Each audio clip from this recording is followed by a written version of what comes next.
یہ وہ truth exposing مثال ہے جس سے آپ کو پتا چلے گا کہ حضرت علی کو ممبروں پہ گالیاں کیوں ہی نکالتے تھے. اگلے دن میرے والد صاحب بھی مجھ سے پوچھ رہے تھے کہ جی یہ گالیاں کیوں نکالتے تھے, کیا ملتا تھا؟ سوال تو بڑا زبردست ہے. اتنے سال تک گالیاں نکالتے رہے, ان کو ملتا کیا تھا حضرت علی کو گالیاں نکال کے؟ Brain washing. لوگوں کے دلوں سے وہ خلافت راشدہ کو بچانے کی آخری کوشش نکل جائے تاکہ ملوکیت محفوظ رہے. یہ تھی وجہ, اور وہ آپ کو اس حدیث میں پتا چلے گی. سنن نبی داؤد 4131. شیخ البانی بھی نے بھی صحیح کہا, زبیر علی زئی صاحب نے بھی صحیح کہا. اس میں آپ کو یہ بات پتا چل جائے گی حضرت حسن کے بارے میں. سیدنا مقدام بن مادی رضی اللہ تعالیٰ عنہ بڑے جلیل القدر صحابی ہیں. انہی سے وہ ابو داؤد میں حدیث ہے کہ مجھے اللہ تعالیٰ نے قرآن اور اس کی مثل عطا کیا, یعنی سنت. مقدام بن مادی یہ حضرت میر معاویہ کو ملنے کے لیے گئے شام میں, اور وہاں پر بیٹھے ہوئے ایک خبر آئی تو حضرت میر معاویہ نے کہا مقدام تجھے پتا ہے کہ حسن فوت ہو گئے؟ تو حضرت مقدام نے کہا انا للہ و انا الیہ راجعون. ایک مسلمان کے مرنے پہ یہی کرنا چاہیے نا. لیکن حضرت حسن فوت نہیں ہوئے تھے, قتل کیے گئے تھے. المصنف ابن ابی شیبہ میں موجود ہے انٹرنیشنل نمبرنگ کے مطابق 37,359, اور المستدرک الحاکم میں پورا چیپٹر ہے. حضرت حسن کو زہر دیا گیا تھا. وہ زہر کیوں دیا وہ آپ کو پتا چل جائے گا. شہید کیا گیا بڑی چھوٹی سی عمر میں 49 ہجری میں. تو حضرت حسن کی وفات کی خبر پہنچی تو مقدام نے پڑھا انا للہ و انا الیہ راجعون. تو حضرت معاویہ نے کہا کہ مقدام تو حسن کے مرنے کو امت کے لیے مصیبت سمجھ رہا ہے؟ استغفر اللہ, اللہ اکبر, استغفر اللہ. اب جب انہوں نے یہ بات کی تو انہوں نے کہا میں حسن کی وفات کو مصیبت کیوں نہ سمجھوں. میں نے خود دیکھا حضور صلی اللہ علیہ وسلم دائیں طرف حسن کو بٹھاتے تھے اور بائیں طرف حسین کو, اور کہتے تھے حسن مجھ سے ہے, حسین علی سے ہے. اور تو کہہ رہا معاویہ کہ میں حسن کی وفات کو مصیبت شمار نہ کروں. اور پھر حضرت معاویہ کا ایک چمچہ وہاں سے بولا حسن جو ہے وہ آگ کا ایک انگارہ تھا, اللہ نے اسے بجھا دیا. اللہ, یہ او خدا کے لیے میرے شیعہ دوستو سمجھو یہ کون سی پارٹی ہے جو صحابہ کے بارے میں بکواس کرتی ہے. اگر آپ واقعی شیعہ نے علی, آئی ایم شیعہ پولیٹیکلی, جیسے امام شافعی نے فرمایا تھا اہل بیت کی محبت کا نام رافضی ہونا ہے تو میں رافضی ہوں. رافضی صحابہ کرام پر لعنت نہ کرے کوئی شیعہ, وہ تو حضرت علی کا ماننے والا ہی نہیں, وہ شیعہ علی ہے ہی نہیں, وہ شیعہ معاویہ ہے. تو یہ دیکھیں وہ چمچہ کہتا ہے حسن آگ کا انگارہ تھا اللہ نے بجھا دیا. اللہ اکبر. مقدام نے کہا اللہ کی قسم معاویہ تو نے میرے دل کو آگ لگا دی ہے, میں اس وقت تک یہاں سے نہیں اٹھوں گا جب تک کہ تجھے آگ نہ لگا دوں. یہ ہے انڈر پروٹیسٹ اور اعلان حق جابر حکمران کے سامنے غلط بات کو غلط کہنا. میں تجھے آگ لگا کے یہاں سے اٹھوں گا. معاویہ اللہ کی قسم اگر میں جھوٹ بولوں مجھے یہاں پر ٹوک دینا, اگر میں سچ کہوں تو مجھے بتا دینا. سن معاویہ میں تجھے اللہ کی قسم دے کے پوچھتا ہوں کیا رسول اللہ نے فرمایا تھا کہ سونا مرد کے لیے حرام ہے؟ حضرت معاویہ نے کہا ہاں کہا تھا. اللہ کی قسم دے کر پوچھتا ہوں کیا حضور صلی اللہ علیہ وسلم نے مرد کے لیے ریشم کو حرام نہیں فرمایا؟ کہا تھا. اللہ کی قسم دے کر پوچھتا ہوں کہ آپ صلی اللہ علیہ وسلم نے درندوں کی کھالیں اور متکبرانہ لباس اور درندوں کے اوپر سواری کرنے کو حرام نہیں فرمایا تھا؟ حضرت معاویہ نے کہا ہاں کہا تھا. ان کا معاویہ یہ تینوں کام تیرے گھر میں ہوتے ہیں, تینوں آرام کام ہوتے ہیں تیرے گھر میں. وہ جو میں نے کہا نا انڈر پروٹیسٹ. حضرت معاویہ نے کہا مقدام مجھے پہلے ہی پتا تھا میں باتوں میں تجھ سے جیت نہیں سکتا.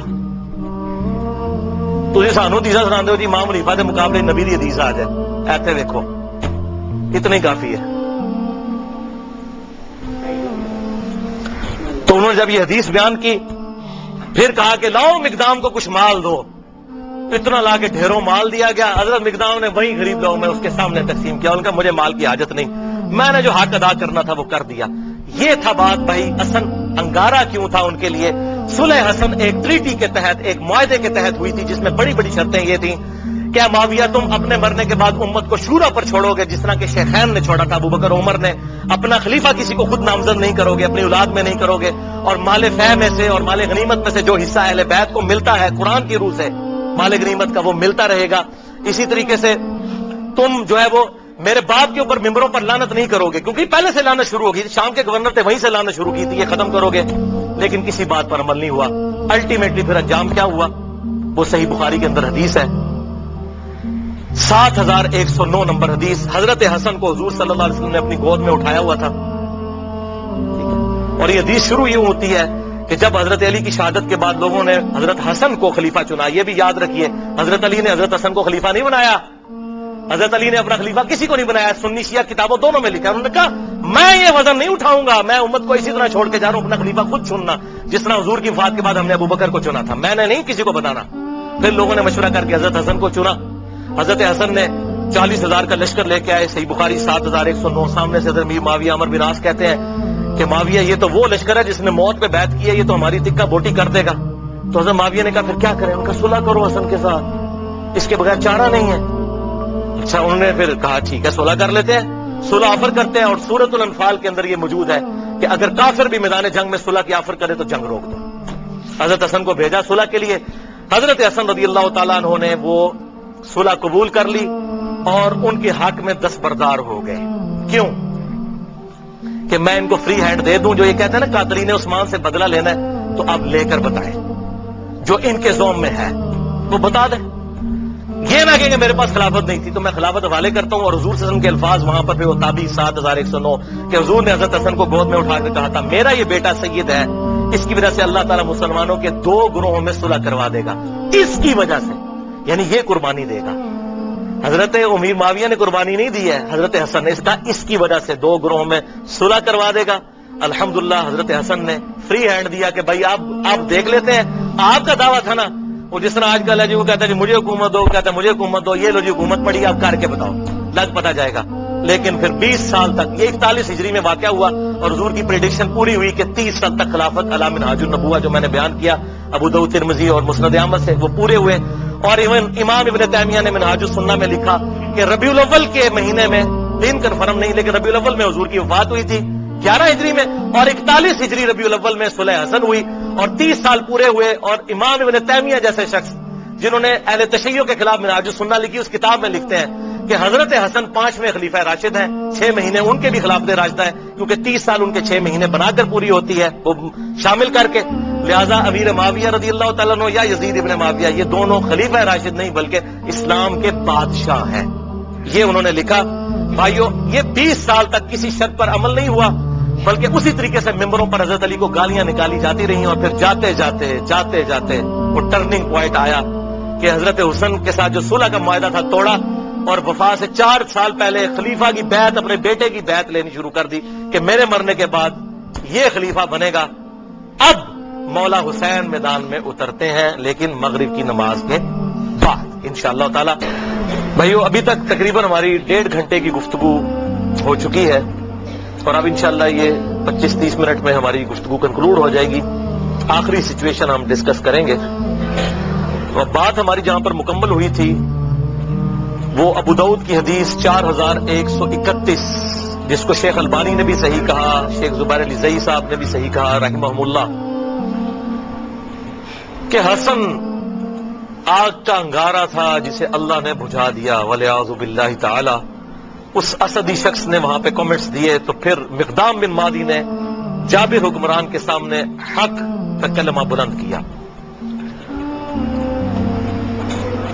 تو آگ کا انگارہ کیوں تھا؟ اس لیے کہ ہر وقت یہ چیز فکر لاحق تھی، ہر وقت یہ فکر لاحق تھی کہ ایک معاہدے کے تحت حکومت لی ہے کہ ہم یہ کام کر کے دکھائیں گے. وہ کام کیا کرنا ہے؟ کوئی ایک بھی شرط پوری نہیں کی. اسی طریقے سے سب و شتم مولا علی پر ممبروں پر جاری، اسی طریقے سے لوگوں کے ساتھ زیادتیاں، لوگوں کا مال لوٹنا، لا حق قتل کرنا، جس سے اختلاف رائے ہو اسے قتل کروا دینا، یہ اسی طریقے سے جاری 20 سال تک. تو ڈر لگا ہوا تھا کہ اگر حسن زندہ ہوا تو پھر تو وہ معاملہ کسی بھی وقت اس انگارے میں آگ بھڑک سکتی ہے اور لوگ پھر نواسے رسول کی وجہ سے میدان میں اتر سکتے ہیں. لہذا ان کو زہر دے کر شہید کر دیا جائے. اب کہتے ہیں جی پتہ نہیں کس نے کیا، لیکن جو اس کا بینیفیشری ہے اسی نے کیا، نام لینے کی ضرورت نہیں ہے. بہرحال زہر سے ان کو شہید کیا گیا. حضرت حسین یہ منظر دیکھتے رہے، 20 سال تک کڑتے رہے. انہوں نے کئی خط بھی لکھے حضرت امیر معاویہ رضی اللہ تعالیٰ عنہ کو کہ جو کچھ تم امت کے ساتھ کر رہے ہو مجھ پر تمہارے خلاف قیام واجب ہو چکا ہے. میں ڈرتا ہوں میں اللہ کو کیا منہ دکھاؤں گا، لیکن میں اپنے بھائی کی صلح کا پابند ہوں کہ ٹھیک ہے چلو جاتے جاتے امت کے لیے کوئی معاملہ خیر کا ہو جائے گا اور امت کو شورا کے سپرد کیا جائے گا شیخین رضی اللہ عنہما کی طرح، ابو بکر و عمر کی طرح رضی اللہ تعالیٰ عنہما. لیکن یہ معاملہ پھر بگڑ گیا. حضرت امیر معاویہ رضی اللہ تعالیٰ عنہ کی وفات 60 ہجری میں ہوئی. حضور صلی اللہ علیہ وسلم کی وفات کے تقریباً 50 سال کے بعد، وفات سے 4 سال پہلے انہوں نے اپنی زندگی میں اپنے بیٹے کے لیے بھی بیعت لینا شروع کر دی. ایک وقت میں 2 خلیفوں کی بیعت، جبکہ صحیح مسلم میں حدیث ہے انٹرنیشنل نمبرنگ کے مطابق 4799 کہ اگر ایک خلیفہ کی موجودگی میں دوسرے خلیفہ کی بیعت کی جائے تو دوسرے کو قتل کر دو. وہ تو واجب القتل ہو چکا تھا. ایک وقت میں 2 خلیفوں کی بیعت تو نہیں ہو سکتی. اور یہ کوئی تاریخی روایت نہیں ہے. تلوار کے زور پر پوری دھونس کے ساتھ بیعت لی گئی. کہتے نہیں وہ صحابہ نے بیعت کر لی تھی، یہ کر لیا تھا، وہ اب آپ کو میں پول کھول کے بتاتا ہوں. صحیح بخاری میں انٹرنیشنل نمبرنگ کے مطابق 4827 نمبر حدیث. یہاں پر یہ بات یاد رکھیے گا، بیعت دل سے ماننے کا نام ہے، زبردستی نہیں ہو سکتی. بخاری اور مسلم کی متفق علیہ حدیث ہے، سعد ابن عبادہ نے حضرت ابو بکر صدیق رضی اللہ تعالیٰ عنہ کی بیعت نہیں کی، اس کے بعد حضرت عمر کی بھی نہیں کی. لیکن ابو بکر عمر نے کیا تلوار رکھی ان کے اوپر کہ بیعت کرو؟ ٹھیک ہے، اختلاف رائے نہیں کرنی نہ کرو. بخاری اور مسلم کی متفق علیہ حدیث ہے کہ حضرت علی نے 6 مہینے تک ابو بکر کی بیعت نہیں کی. تو کیا معاذ اللہ ابو بکر نے ان کے ساتھ اس طرح کی کوئی زیادتی کی؟ بلکہ بخاری مسلم میں آتا ہے بعد میں معافی بھی مانگی. حضرت علی کا یہی اعتراض تھا کہ آپ نے اہل بیت کو مشورے میں شامل نہیں کیا. حضرت ابوبکر صدیق زاروں کے تار رو پڑے. یہ بخاری اور مسلم دونوں میں موجود ہے اور میں نے اس پہ 3.25 گھنٹے کی گفتگو کی ہے. وصی رسول کون ہے اور حدیث قرطاس کا تحقیقی جائزہ، مسئلہ نمبر 55B کے نام سے. لہذا میں آج اس کو ایڈریس نہیں کروں گا. بخاری کی حدیث 4827 سورۃ الاحقاف کی تفسیر والے چیپٹر میں امام بخاری نے امت کو انجیکشن لگا دیا کہ پتہ چل جائے کہ ہوا کیا تھا امت کے ساتھ. محدثین کی یہ بہت بڑی خدمات ہے کہ انہوں نے حق نہیں چھپایا، کیونکہ سورۃ البقرہ میں آیا ہے کہ جو حق چھپاتا ہے اس پہ اللہ کی لعنت، فرشتوں کی لعنت اور تمام لعنت کرنے والوں کی لعنت. اور ابو داؤد اور ترمذی میں حدیث ہے کہ جو لوگ دنیا میں حق چھپاتے ہیں قیامت والے دن اس حال میں پیش کیے جائیں گے کہ ان کے منہ میں آگ کی لگامیں ہوں گی کہ یہ حق بات نہیں بتاتے تھے. وَلِعَاذُ بِاللَّهِ تعالی. یہ کہتے ہیں یہ اس طرح کی باتیں کیوں کرتے ہیں؟ یہ تو ہمارے نبی کی نبوت کی غیب کی خبریں ہیں کہ کیا ہونے والا تھا امت کے ساتھ. حضور صلی اللہ علیہ وسلم کی نبوت کی دلیل ہے یہ خبریں کہ آپ نے مستقبل کی باتیں پہلے ہی امت کو بتا دی. 4827 صحیح بخاری سورۃ الاحقاف کا چیپٹر، کتاب التفسیر چیپٹر صحیح بخاری میں مروان بن حکم کو مکے اور مدینے کا گورنر بنایا حضرت امیر معاویہ رضی اللہ تعالی عنہ نے.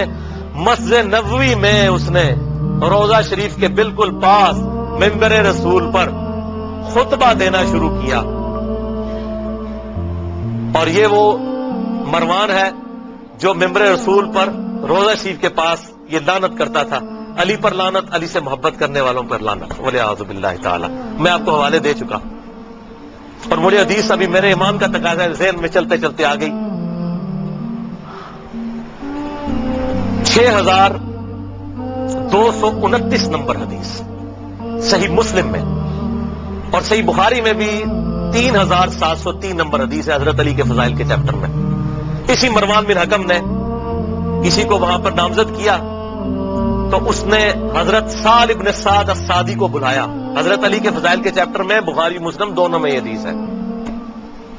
اور کہا کہ آپ منبر پر آ کر ایک دفعہ مولا علی پر لعنت بھیجیں. لعنت کے الفاظ ہیں مسلم میں. تو سعد ابن سعد السعدی جو پہلے 10 مسلمانوں میں سے تھے انہوں نے کہا کہ میں حضرت علی پہ لعنت کروں ممبر پہ آ کے. ان کا اچھا تم یہ کہہ دو کہ ابو تراب پہ اللہ کی لعنت. بولے اعوذ باللہ. ابو تراب کا مطلب ہے مٹی والا. حضرت علی کی یہ کنیت تھی. تو اس نے کہا چلو تم کوڈ ورڈ میں بات کر دو، کہہ دو ابو تراب پہ اللہ کی لعنت، مٹی والے پہ. اور یہ حقارت سے بنو امیہ ابو تراب کہتے تھے. حضرت سعد ابن سعد نے کہہ مارا. انہوں نے کہا واہ واہ، اوے مولا علی تو ابو تراب نام سے اتنا خوش ہوتے تھے، کسی اور نام سے اتنا خوش نہیں ہوتے تھے. اور تم کہہ رہے ہو کہ ابو تراب پہ اللہ کی لعنت. پھر وہ ذرا ٹھنڈے پڑے. انہوں نے کہا میں کبھی بھی مولا علی کو گالی نہیں نکالوں گا. انہوں نے کہا اچھا بتائیے ابو تراب نام کیسے پڑا حضرت علی کا؟ انہوں نے کہا سنو پھر. ایک دفعہ حضرت علی اور حضرت فاطمہ کے درمیان چپکلش ہو گئی. میاں بیوی تھے. حضرت علی ناراض ہو کے گھر سے چلے گئے. مسجد نبوی میں جا کر لیٹ گئے زمین کے اوپر. حضور صلی اللہ علیہ وسلم آئے اور کہا فاطمہ کدھر ہے علی؟ ان کا یا رسول اللہ ناراض ہو کے چلے گئے. آپ صلی اللہ علیہ وسلم نے فرمایا ایک صحابی کو کہ جا کر ڈھونڈ کر لاؤ. وہ ڈھونڈنے گئے تو حضرت علی لیٹے ہوئے تھے. حضور کو آگے بتایا. حضور خود تشریف لے گئے. حضور صلی اللہ علیہ وسلم نے حضرت علی کو اٹھایا, اپنے مبارک ہاتھوں سے جسم سے مٹی صاف کی اور کہا اٹھ ابو تراب, اٹھ ابو تراب, اے مٹی میں لپٹنے والے اٹھ. اس دن سے حضرت علی اپنے آپ کو ابو تراب کہتے تھے, حالانکہ آپ کی کنیت ابو الحسن تھی. صحابہ آپ کو ابو الحسن کہتے تھے, وہ کہتے مجھے ابو تراب کو. جیسے حضرت ابو ہریرہ کو بلیوں والا ابو ہریرہ نام تو ان کا عبد الرحمن تھا. وہ بلیوں کے بچوں کے ساتھ کھیلتے تھے, اپنے وہ کرتے کی آستین میں ڈالتے تھے. حضور نے کہہ دیا ابو ہریرہ نام مشہور ہو گیا. تو اس طریقے سے ابو تراب ان کا نام پڑ گیا. انہوں نے کہا مولا علی تو اس نام سے خوش ہوتے تھے اور آج تم مجھے کہتے ہو کہ میں ان پر لعنت کروں. والعیاذ باللہ تعالی. بہرحال یہی مروان بن حکم, اس کو حضرت میر معاویہ نے گورنر بنا دیا تھا. اسی خبیث کی وجہ سے حضرت عثمان بھی شہید ہوئے. اسی نے وہ جعلی مور لگائی تھی جس کی وجہ سے ایک حضرت عثمان کے خلاف جو ہے وہ تحریک برپا ہو گئی. اس کو گورنر لگایا. صحیح بخاری 4827. اس نے خطبہ پڑھا مسجد نبوی میں اور کہا کہ یزید بن معاویہ بڑا اچھا آدمی ہے. یزید بن معاویہ بڑا اچھا آدمی. لوگ کہہ رہے ہیں یہ کون سا خطبہ ہو رہا ہے کہ یزید بن معاویہ بڑا اچھا آدمی ہے. اور پھر اس نے کہا کہ اللہ تعالیٰ نے امیر المومنین حضرت معاویہ بن ابی سفیان رضی اللہ تعالیٰ عنہ کو ایک بڑی اچھی بات سوچائی ہے. وہ امت کے وسیع تر مفاد میں چاہتے ہیں کہ اپنے بیٹے کو اپنے بعد خلیفہ نامزد کر دیں. ادھر ہمارے حکمران بھی کہتے ہیں نا امت کے وسیع تر مفاد میں, پاکستان کے وسیع تر مفاد میں. اچھا, وہاں پر حضرت ابو بکر کا بیٹا کھڑا ہوا, عبد الرحمن بن ابی بکر, حضرت عائشہ کا بھائی. اور امام بخاری نے نقل نہیں کیا کہ اس نے کیا کہا. انہوں نے کوئی چوبے والی گل کی تھی, وہ میں گل دسنا کیڑی ہے. اس نے ایک بات کی, انہوں نے صحابی تھے وہ, اور مروان تڑپ اٹھا. اس نے کہا پکڑو اس ابو بکر کے بیٹے کو. ایسی کی تیسی یہ لوگ حکمرانوں کے خلاف بولتے ہیں, کلمہ حق بلند کرتے ہیں. حضرت عبد الرحمن بن ابی بکر جو ہے بھاگ کے حضرت عائشہ کے حجرے میں چلے گئے. حضرت عائشہ اسی مسجد نبوی کے ساتھ حجرہ تھا حضور صلی اللہ علیہ وسلم کی قبر مبارک کے پاس. وہاں جا کر پناہ لی تو مروان پھر بھی اس کا غصہ نہیں ٹھنڈا ہوا. باہر سے حضرت ابو بکر کی اولاد کے بارے میں اس نے الفاظ استعمال کیے. تو عبد الرحمن بن ابی بکر وہی ہے نا جس کے بارے میں قرآن میں سورۃ الاحقاف میں آیت نازل ہوئی ہے کہ یہ کافر کہتا ہے اپنے ماں باپ کو کہ تم مجھے کہتے ہو کہ مرنے کے بعد مٹی سے دوبارہ زندہ کیا جاؤں گا. یہ جھوٹے وعدے تم مجھے دیتے ہو. ابو بکر کے بیٹے یہ تیرے بارے میں آیا تھا, تو ہے وہ کافر. والعیاذ باللہ. حضرت عائشہ سے نہ رہا گیا. انہوں نے کہا اسکت, خاموش ہو جا. آل ابی بکر کے بارے میں قرآن میں کوئی آیت نازل نہیں ہوئی سوائے میری شان میں جو اللہ نے سورہ نور میں اعلان برات کیا تھا, مجھ پر تہمت لگی تھی. تو آج آل ابی بکر کے بارے میں یہ بات کرتا ہے. یہ تو تھی بخاری میں. اب اس کی حدیث کا ترک المستدرک للحاکم میں 8483, سنن نسائی الکبریٰ میں 11491, اور تفسیر ابن کثیر میں اسی جگہ پر امام ابن کثیر یہ سارے ترک لے کر آئے. اور فتح الباری میں صحیح بخاری 4827 کی شرح جو فتح الباری ابن حجر اسقلانی نے لکھی, انہوں نے یہ سارے ترک نقل کیے. یہ وہ کہا کیا تھا جب اس نے کہا نا اللہ تعالیٰ نے امیر المومنین کو یہ بات سجھائی ہے کہ وہ امت کے وسیع تر مفاد میں اپنی اولاد کو خلیفہ بنانا چاہتے ہیں, تو ساتھ اس نے کہا جیسا کہ ابو بکر نے بھی تو عمر کو خلیفہ بنایا تھا. تکو ذرا, کدھر ابو بکر, حضرت عمر کوئی حضرت ابو بکر کے بیٹے تھے؟ حضرت ابو بکر کے تو 2 بیٹے جوان تھے, محمد بن ابی بکر, عبد الرحمن بن ابی بکر. تو عبد الرحمن بن ابی بکر وہیں بیٹھے تھے. انہوں نے کہا اور تو سیدھی طرح کیوں نہیں کہتا تیرا امیر المومنین معاویہ بن ابی سفیان کیسر و کسرا کی سنت کو زندہ کرنا چاہتا ہے, ابو بکر اور عمر کی سنت نہیں. ابو بکر اور عمر نے اپنی اولاد کو نہیں نوازا, اور تیرا امیر المومنین اپنی اولاد کو نوازنا چاہتا ہے. ابو بکر کا بیٹا تھا, جینز ابو بکر کے تھے. جوش میں انہوں نے جب یہ کلاس لی, پھر انہوں نے کہا پڑھو انہوں, بول رہا اے گل ہوئی سی. پھر وہ چھپ گئے, اور یہاں پر حضرت عائشہ نے پھر اس کو چپ کروایا مروان کو, اور ساتھ ایک بات کہی جو اس حدیث میں موجود ہے, اور کہا مروان تو ابو بکر کی اولاد کے بارے میں بکواس کرتا ہے، تیرے باپ کے بارے میں حضور صلی اللہ علیہ وسلم نے فرمایا تھا حکم پر لعنت، حکم کی اولاد پر لعنت، تو اسی حکم کا بیٹا ہے مروان بن حکم، تو اپنے باپ کی پشت میں تھا جب اللہ کے نبی تجھ پر لعنت کر کے گئے تھے۔ یہ حضور کی غیبی خبریں الحمدللہ۔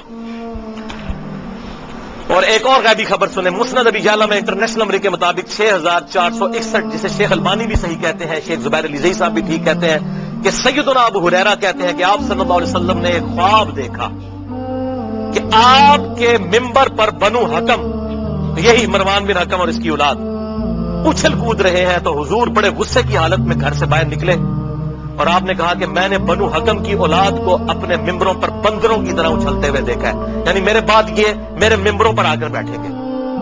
اور حضرت ابو ہریرہ کہتے ہیں اللہ کی قسم اس خواب دیکھنے کے بعد حضور صلی اللہ علیہ وسلم جتنے دن زندہ رہے، چند دن پہلے آپ نے خواب دیکھا، آپ کو کسی نے ہنستے ہوئے نہیں دیکھا، آپ اتنے غمگین ہوئے کہ یہ مستقبل میں ہونا ہے۔ تو آپ صلی اللہ علیہ وسلم نے امت کو پہلے ہی اس حوالے سے خبردار کر